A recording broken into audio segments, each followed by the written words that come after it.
We are moving right through fall and right through the college football season. Not far from the college basketball season. And of course, a lot going on in the NFL. Major League Baseball playoffs are also going on. Obviously, not going to be covered here amongst the Pittsburgh region. The NBA has started. No NBA team in Pittsburgh. But we're going to cover what we can here on the Pitt Stop here, presented by, of course, Pittsburgh Sports Now and our Sports Now properties.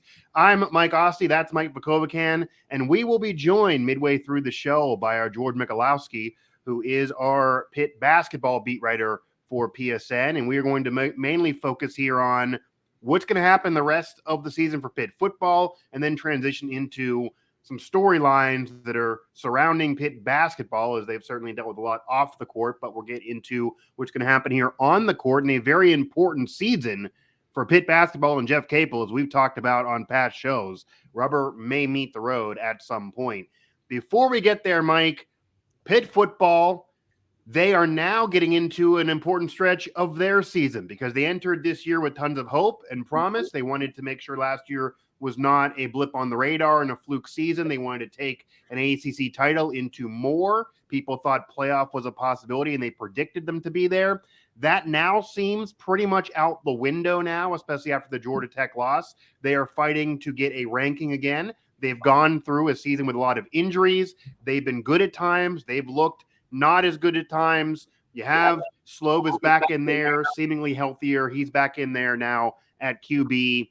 You have Louisville coming up. So in terms of the schedule ahead and what you want to see and think needs to happen the rest of this season to make sure it doesn't go off the rails, what does Pitt need to do? What about this matchup is something that you're looking at, and even this schedule ahead for Pitt to make that Georgia Tech just a hiccup and have this still be a quality season? This season has been really weird, Mike, in the sense that if you get the pulse of most Pitt fans right now, you know, you would think that they're having an awful season. Things are bad. Things are falling off the rail, and you know, there's no hope. It just, I think a lot of that has to do with what happened last year when you start getting a taste of winning. Expectations are up, right? Yeah, and they want to get back. They felt as though Pitt had a really good chance to make it back to Charlotte. Right. Well, any bad thing that happens, I think they fans in general exaggerate it by 10. Like it's the end of the world. 100% they do, yes. The reality is, here's the reality. Reality is Pitt isn't playing as well offensively. There's plenty of time to get that going. They have the pieces to do so. They had a bad loss to Georgia Tech, no doubt. Yeah. Their other loss was the best team in the country, one of the best teams in the country, Tennessee, in overtime, and they were playing with a third-string quarterback or a quarterback that was on one leg. If you take the Georgia Tech loss away, you could argue that Pitt was getting disrespected by being out of the ranking. You could argue they were still a good team, especially with injuries. That is certainly a really, really good loss to have, even though they hadn't had a great victory, because the other wins have been against teams that have been exposed a little bit this season as well. But the Georgia Tech situation kills it a little bit, and the vibe is now negative, right? Yeah, and it's just like last year where everyone focused on Western Michigan for the entire season until Pitt made that run at the end of the season in the second half to win the to get to the ACC championship and then ultimately win it. Right. I totally could see that happening this year. It's still about winning the Coastal to get in. Yeah, that division's not gone yet. That's what it's about. Right. Any talk about the playoffs and stuff, they got hyped up because of Desmond Howard. What were the chances? What are the chances? Look at what's going on right now in college football. Pitt wasn't going to make the playoffs. Their goal, the ultimate goal, is still there. There's a lot of teams right now that are ranked and getting a lot of hype and patted on the back. And if you actually look at their schedule, they've played crap. Yeah, we saw what happened to Kansas. They were 5-0. Yeah. They got ranked ever since Daniels went down, and they got a tougher schedule with some ranked teams, even in conference. They're exposed. They're not ranked anymore. They're not going to get ranked. Right? I'll name a couple of them. UCLA and Syracuse. Just wait till they play somebody actually, and then we'll find out. We found that out with Penn State last week. Yeah. Up until this point, and it's the same formula a lot for the James Franklin era, is they play a crap non-conference schedule for the most part. Mm-hmm. They beat all the average teams in the Big Ten, and they finish the season with 8-9 wins. Everyone thinks they're good or elite. That's the buzzword, elite. But then when they play teams that are actually really good, they get their doors knocked off. Yeah, they deserve to be ranked, but they're not a top 10 team. Right. So, you can talk about all you want. Pitt played a really good team in Tennessee. Yeah. And they hung with them. They more than hung with them. And nothing is lost for Pitt at this point.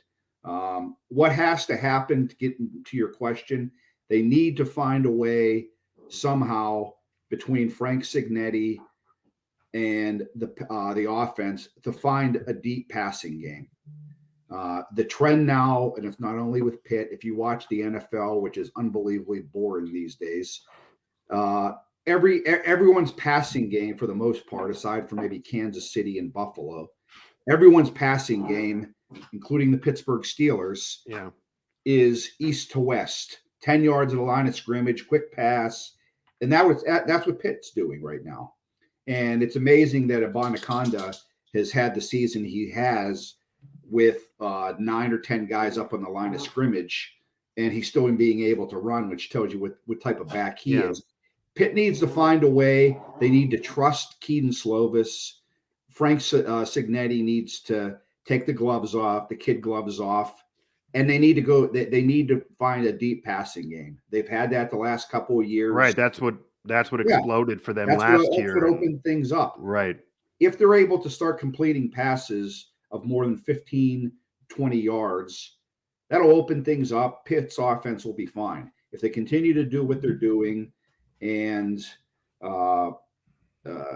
treat Keaton Slovis like a kid and have him play tentatively, then unfortunately, I think you're going to keep getting what you're getting.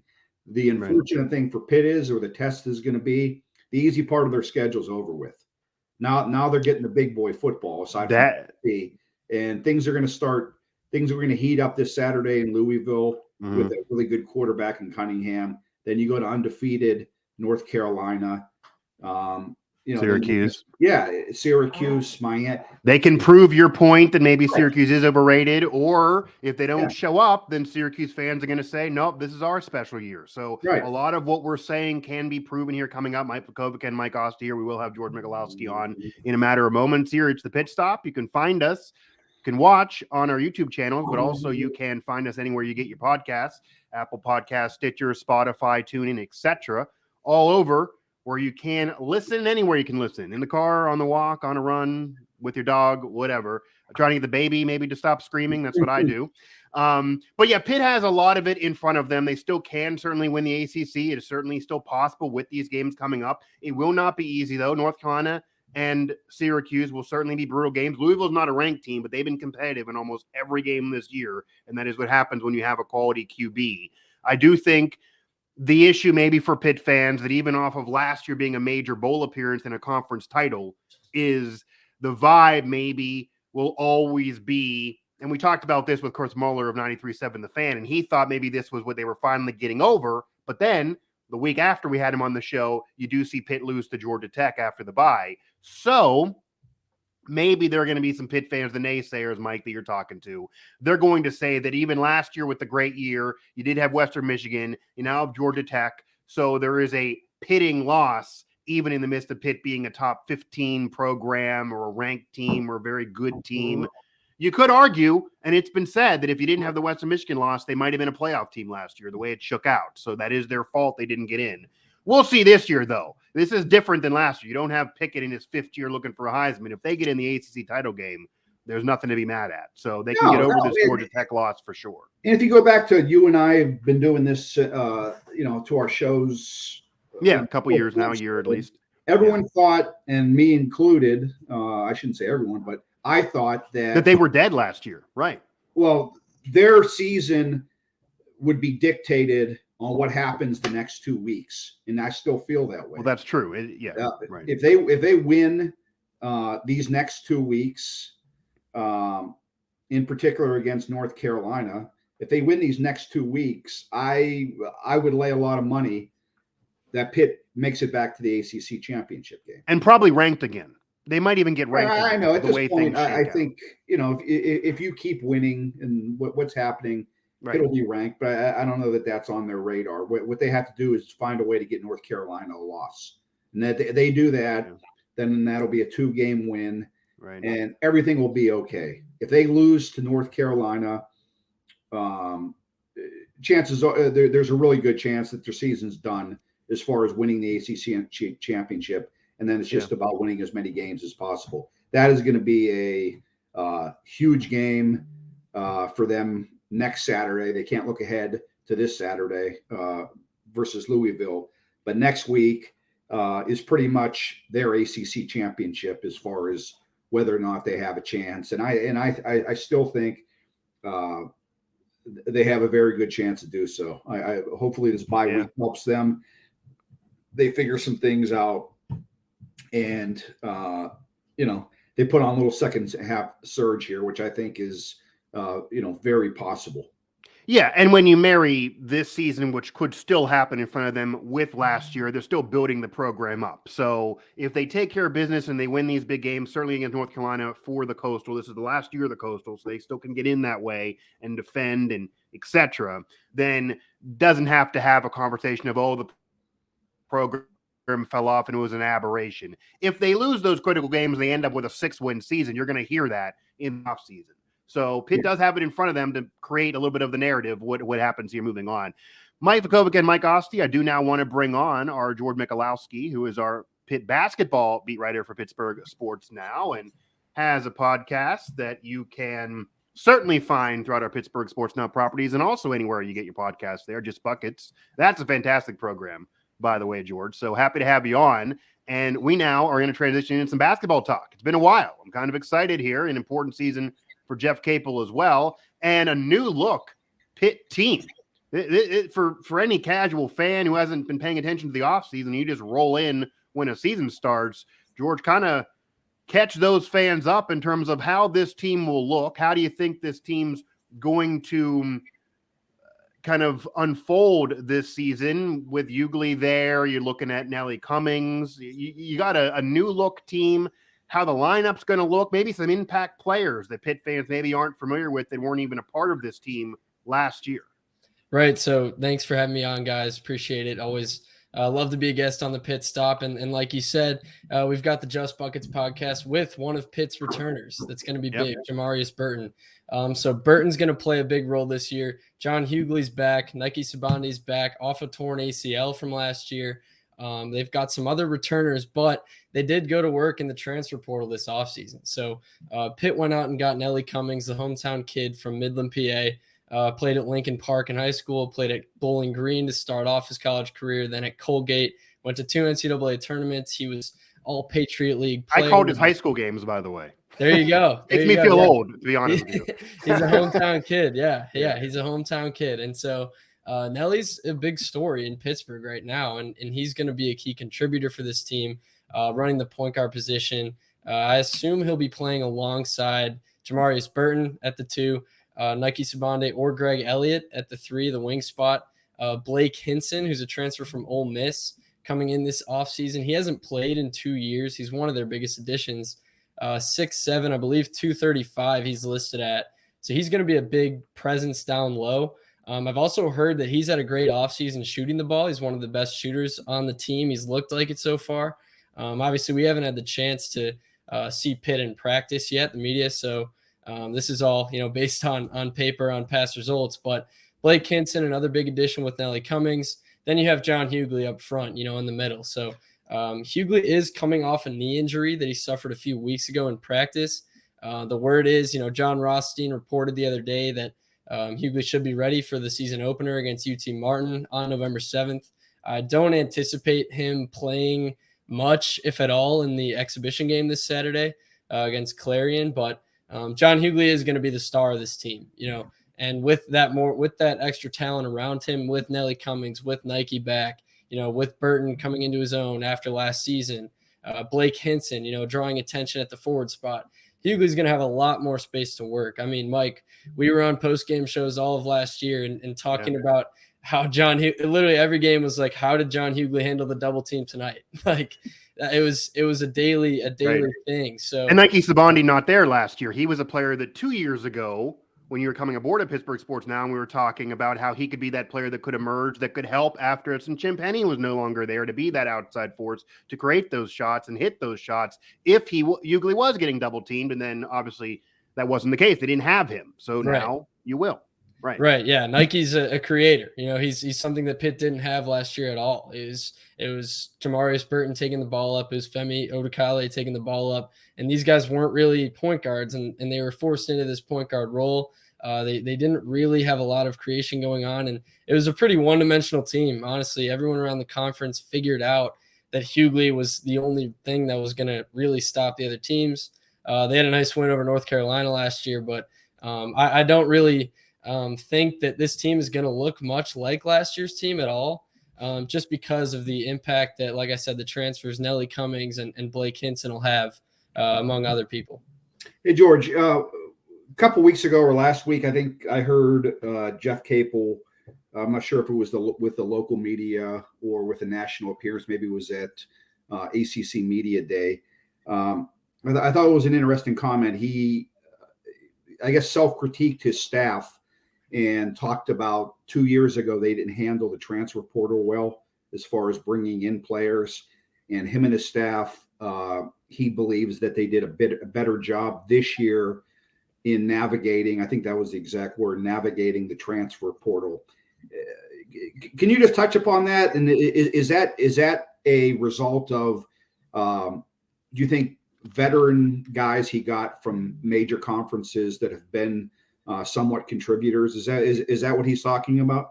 Yes, I think I agree with Jeff in saying that they navigated the portal really well this offseason. Like you said, the veteran part of it was definitely a big factor in who they went after. Nelly Cummings, obviously the hometown kid. He's kind of like an obvious one. Anyone in the country could have said, okay, Pitt's going to go after Nelly Cummings when he entered the portal, especially coming off of his NCAA tournament performance against Wisconsin. And he wanted to be there. He wants to help kind of salvage this program to end his career. He's even said that so much because he's already experienced an NCAA tournament. Even if he doesn't here, he wants to do this. So it might not have been a hard get, but it's still a good get. Right. So he fits the description of veteran talent that they wanted to get, that they wanted to bring in. He can shoot the ball. They wanted to find people who can shoot. Last year was a struggle. You had Nate Santos, a freshman coming out of prep school, thrown into the fire, playing 20 minutes plus a game. And, he looked like a good shooter in practice. All the coaches, all the players said it last year. But when you throw a freshman into the fire like that, playing like the 1 or the 2, early in the season, he wasn't going to shoot the ball well. You can't throw a kid into that position, expect him to succeed. So they wanted to get shooters. They also got Greg Elliott, who's one of the other guys that's not being talked about as much. He was our most recent guest on the Just Buckets podcast. And Greg, I think, is going to be a guy who's under the radar, but I think he's going to make a big impact. John Rothstein obviously visited Pitt the other day, the CBS Sports, obviously national basketball writer. And Jeff Capel told him, the prediction is, Rothstein put out the prediction, but we can assume that Jeff Capel gave him a little hint that the starting lineup is going to look a little like Cummings, Burton, Greg Elliott, Blake Hinson, and John Hughley. So most people kind of slotted, and I did myself, Nike Sabandi in that 3 spot.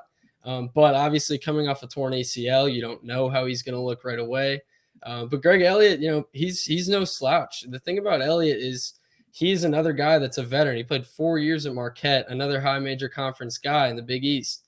And although he battled some injuries, he improved every single year. He made more threes every single year as he went on at Marquette. He averaged more points every single year as he went on. So he's a guy that's going to camp out on the wing for you that you really haven't had at Pitt in the past few years. And, he shot, I think, 39% as a senior, 46% from 3 as a junior. So it was on limited attempts. It was on, 3-4 attempts a game, but he didn't appear in all the games in the season because he was hurt. So kind of iffy on, production, like he hasn't produced as much as some of these other guys. Nike has, as Jamari's has, but I think Greg Elliott's going to be an important piece. So to get back to what you asked, Mike, I do think that Capel navigated the portal well. I think the whole staff went in with a plan, and they made that plan clear on that last day of the season when we were in Brooklyn talking to them. They were saying, we need to get better players. And although people freaked out about that, and that may have not been the most accountability shown by a leader, I think they did go out and get better players. They got better shooters. They got veterans from experienced high major conferences. It's all you can ask for in this situation for Pitt. You can look at that maybe as a positive too, glass half full of positive self-reflection, that he's willing to be mature and say, hey, I didn't do this well here. I'm going to do this better now.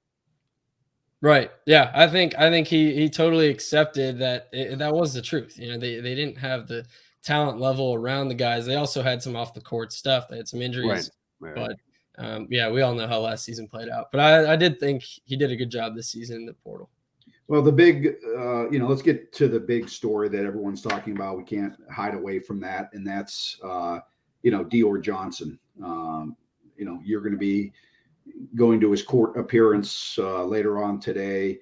I know I've gotten ripped a little bit for this, saying throwing the team under the bus.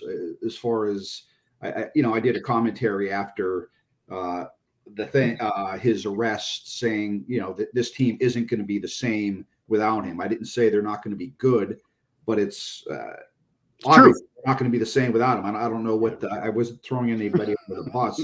I still think this team's going to be better than they were last year. But to your point, to the point, George, how much of a loss is this going to be, assuming that Dior is not going to be here? We don't know. Let's go with the assumption that Dior Johnson doesn't play this season. He could play. If he doesn't play, how much is this? What's the impact on Pitt?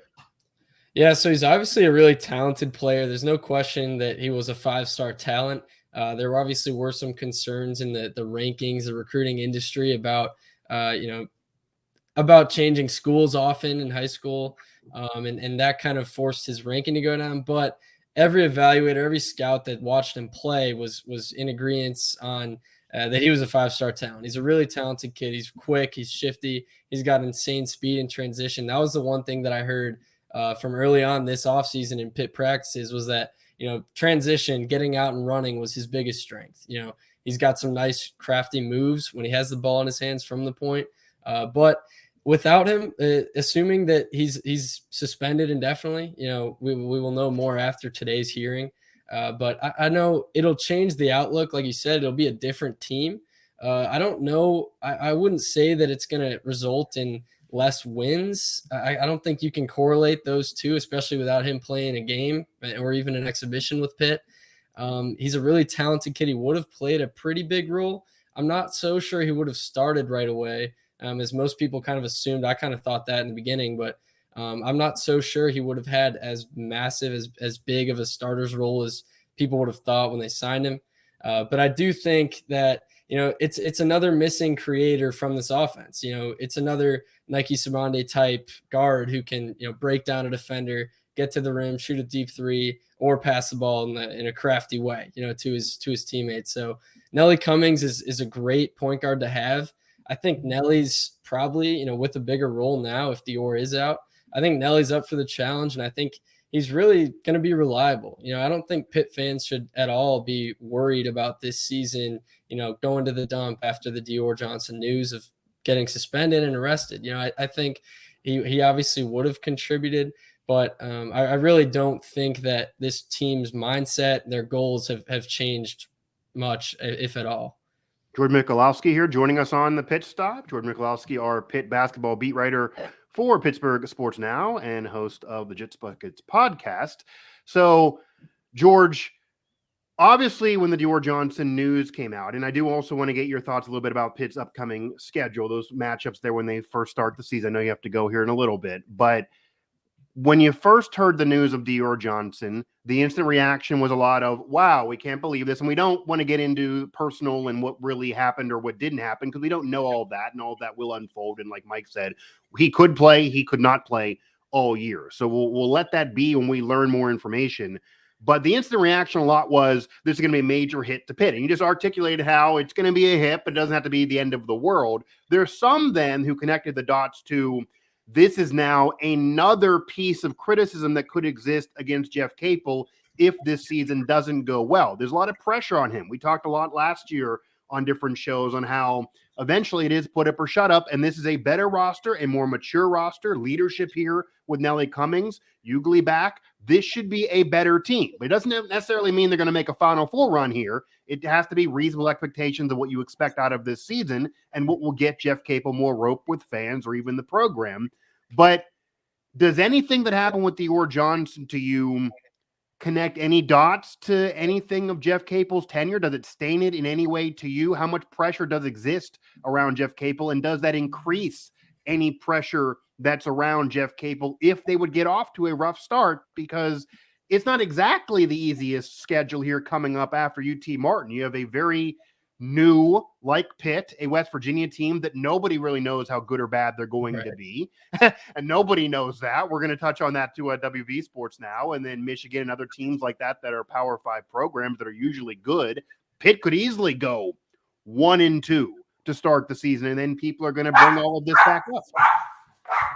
Yeah, I think unfortunately for Pitt, I think nationally when the Dior Johnson news came out, I think that did, put a dent in a further dent in Jeff Capel's reputation since coming to Pitt. The thing with Pitt right now is that everyone around the program and everyone that's covering the program seems to be on the same page with, hey, this team is going to be better than the last few years.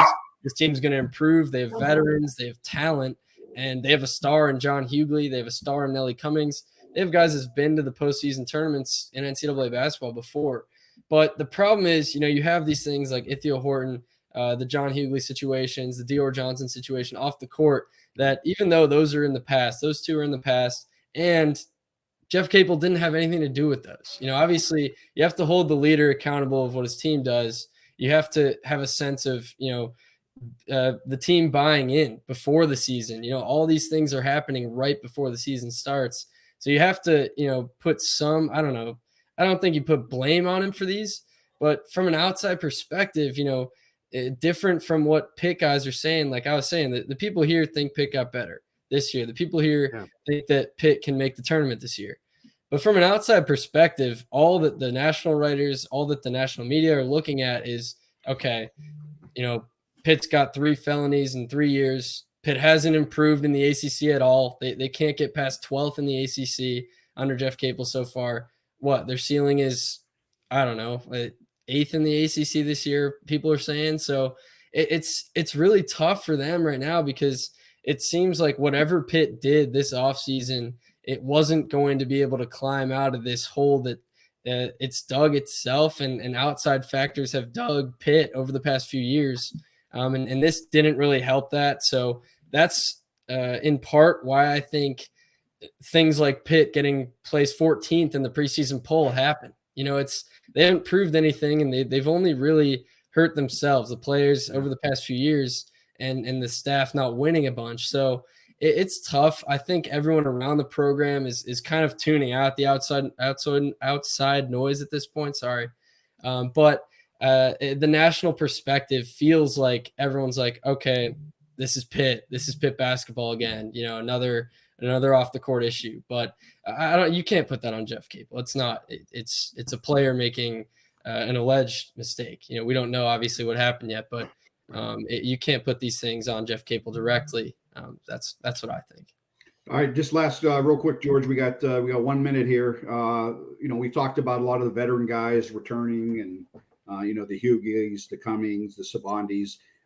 Name me a player that maybe you've heard about, maybe a freshman or a young guy that you think not that he's going to be a star, but that he maybe by the end of the season is going to have Pitt have the eyes of Pitt fans, or make some sort of noticeable impact to give more hope for the future. Right. So I brought up Greg Elliott already. He's one of the guys that I do think fits that description, and under the radar guy that I think will turn some heads this year. But another guy similar to him in position and, play style is Nate Santos. He's a guy that I talked about a little bit earlier, a freshman last year who came in, thrown into the fire, kind of thrown onto the wing, like, hey, here's our shooter, shoot every single time we come down the floor. It's like he was thrown into an unfair position, and a lot of pressure was on him to make threes. And he shot a lot. He shot a lot of threes, but towards the end of the season, when his minutes started to go down, he really didn't make much. So he shot 22% from three last year, which is definitely not what you want to see from a so-called sharpshooter. But I've heard really good things about Santos this offseason.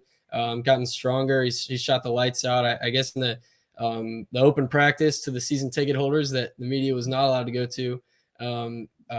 Santos played well. So apparently he's had a really good offseason. I expect him to, try to carve out a role there. Who knows if he's going to be starting.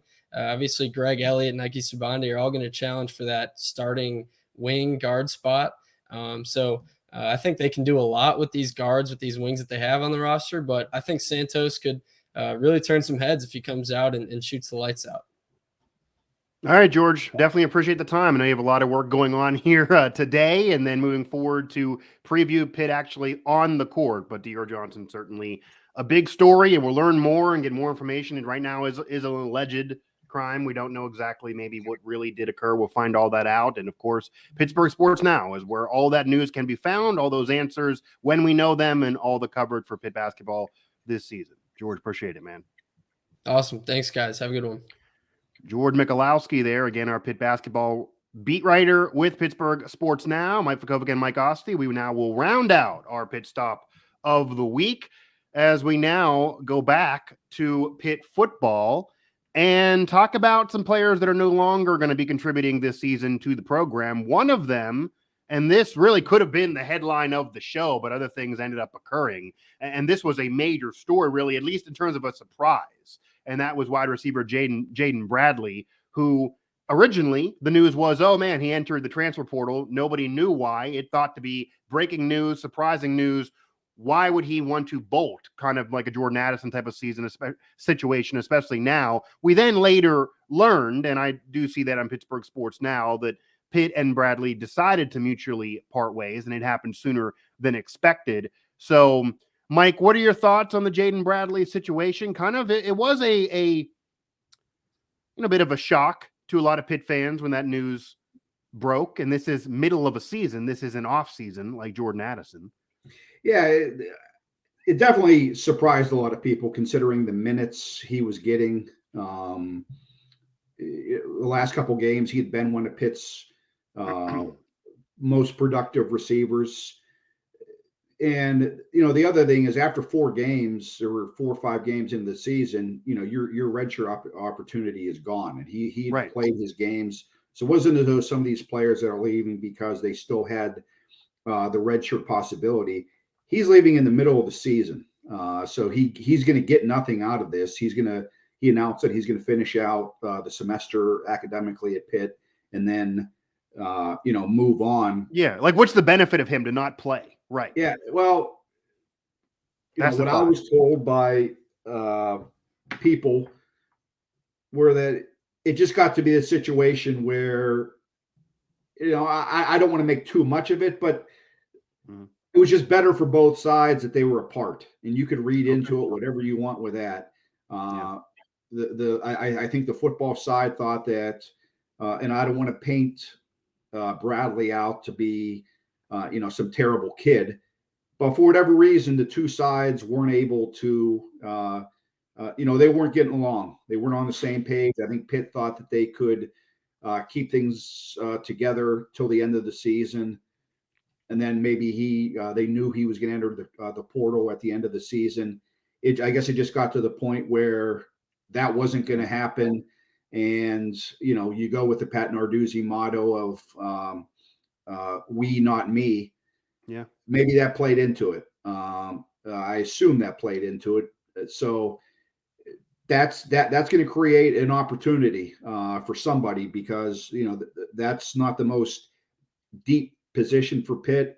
And frankly, aside from Jared Wayne, they've had nobody at that wide receiver position produce, which has been probably one of the biggest disappointments on the season. So this will be an opportunity for somebody. and we will see who. But it definitely was surprising. You don't have kids leave in the middle of the season, but I guess in today's age of college football, this wasn't like it was 5-10 years ago. It's different. No, you're never going to be surprised in today's college football. No. Really, somebody could leave in the middle of us recording the show, and I don't think we'd be surprised. We're getting less surprised as the days go by. So that's true.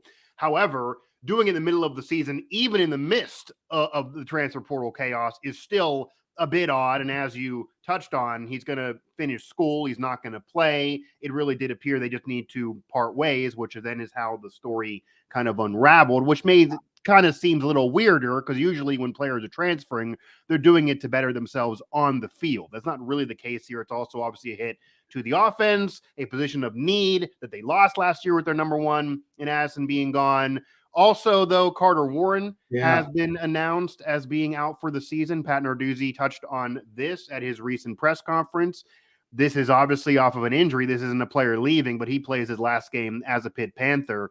Just thoughts on his legacy at Pitt, and then also the hit that this is, because prior to the season, many nationally thought that if Pitt was going to have a really special year and take last year and go a step above, it would be because the offensive line is one of the better groups in the country. They've not been that. They've been okay, maybe not as bad as some want to say, but they've not been nearly as elite as others were predicting, and it's not easy to lose a veteran, of course, in the middle of a year.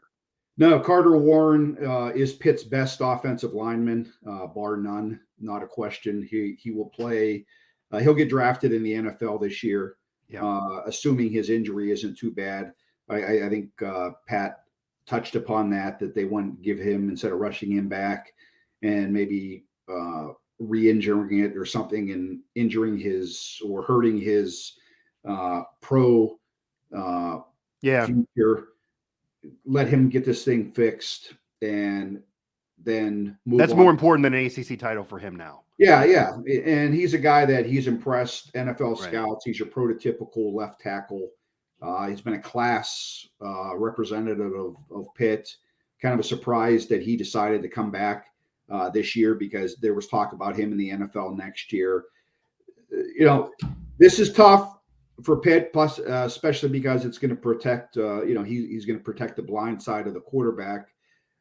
The only, and this isn't good, but the only good thing, if you're really trying to be desperate and pick up something positive out of the situation, is that it's going to give, we touched upon it all year, Carl Ludwig, that Pitt's offensive line for the future is tremendous as far as the talent they have.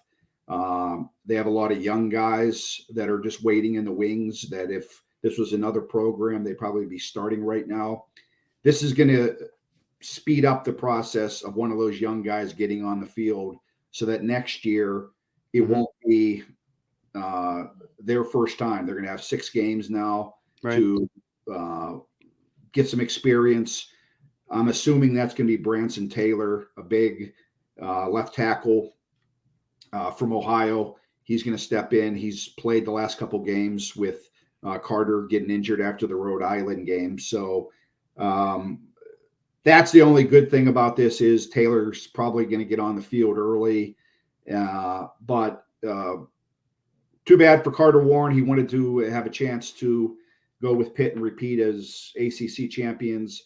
That's not going to at least happen for him. He'll be around the team and everything, but next thing we'll hear about him is his name will be called in next draft. Yeah, and it also sounded like that this was an emotional hit a little bit for Pat Narduzzi. He doesn't always allow his emotions to spill over in his press conferences, what he's personally feeling, but it appeared from hearing him, listening to him, that it was, man. Like, you want to ride out this run with this player who did decide to come back, and it's such an important piece for him personally, just in general, separate from on the field. But yes, it could be a glass half full take, that it could be better for the program in the future. And how you build an elite program a lot of the times is through the offensive line. That's what Alabama did. Yeah. They did that so well. That's why people are thinking Najee Harris isn't as elite as he's been, because he ran through wide open spaces in college. So we'll see what Pitt can do in the future. Branson Taylor, and then the guy that they don't want to burn his red shirt, and he was their jewel of their recruiting class this year, meaning class of 22, was 4-star left tackle Ryan Baer.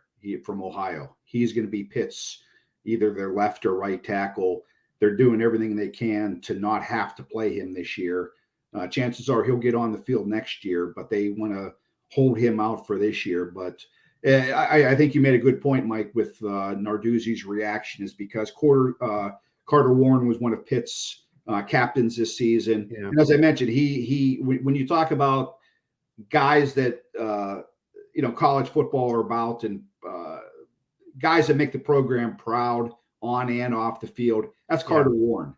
And that's why he saw the build through, like he's been there a while. Yeah, exactly. And those are the guys Narduzzi's proud of. He appreciated him coming back for another season when he didn't have to.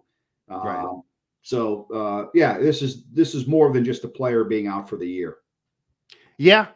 Unfortunately for him, that's the situation right now. But fortunately for him, he has plenty on tape that he will have his name called. He can rehab. He has a lot of time to do so now.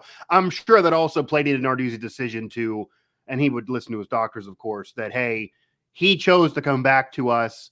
It's now more about him than the team. We got to give him 3 months to get his money, really, because that's the point of this. If he doesn't get that, and if he further injured something in an ACC championship game and then didn't get the bag that he's earned, I don't think Narduzzi, and he said this before with many players, he said this one Pickett didn't play in the bowl game. If something happened to him and he couldn't get his money, regardless of what he did for Pitt, I wouldn't be able to sleep at night. So doesn't want to undergo that same good move by good smart move by Narduzzi. Yeah. So that'll be it for this edition of the Pitt Stop. Again, remind you can listen to the show, download and subscribe anywhere you get your podcasts, Apple Podcasts, Stitcher, Spotify, TuneIn, etc. Also listen to the Just Buckets podcast with George Michalowski and Burton. That's a fantastic program right there. They even got the whole graphics game going at their top tier A game. So Mike, any final words? That'll be it for this show. No, I'm excited. I'm heading down to making my first. This is the first for me, Mike. I'm heading to my first road game as a non-member of the media. Oh, okay. And we're talking about like what, 25 years or something? Because you did that. Yeah, I don't like to use the word fan, but I'm going as a spectator. Okay. Luke and I and my brother are going to head down. We're going to make the drive down to out to Louisville for Saturday night's game. It's not a bad drive. I got family there. Yeah, so I'm excited about that, and I think Pitt's gonna. I think this week off is going to help them. I wouldn't be. I'd be surprised if Pitt doesn't win. So I think it should be a fun game, and I'm looking forward to seeing what Louisville's like. I heard I see a lot of Pitt fans already down there now. They got down last night. Never been to Louisville before. Never been there, so I'm looking forward to taking in a game down there, and we'll see what happens. Yeah, Louisville, I think is an underrated city. Honestly, I got some family there. I've been there a bunch. I think it's an underrated city. It's not too bad of a trip. It's pretty cool. They got a lot going on there. Obviously, Churchill Downs. I don't know if that's open right now. They go through seasons, but try to bet on a horse or two if you can. But that'll be it for this edition of the Pitt Stop. Again, presented by Pittsburgh Sports Now. That's Mike Vukovcan. Thanks again to George Michalowski. I'm Mike Asti. Have a great rest of your week.